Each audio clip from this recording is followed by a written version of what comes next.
అమ్మ బిడ్డలందరికీ నమస్కారం ఫ్రెండ్స్. ఎలా ఉన్నారండి? ఏం చేస్తున్నారు?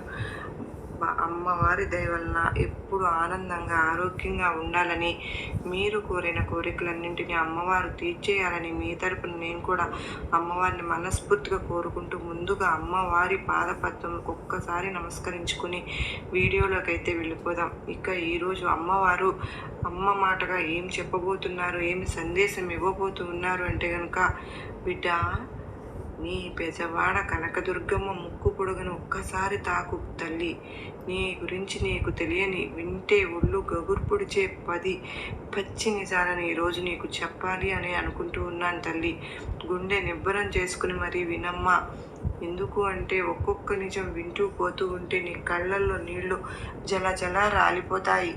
ఇంతవరకు కని విని ఎరుగని పచ్చి నిజాలు, నీకు కూడా తెలియని నిజాలు, ఏ కారణము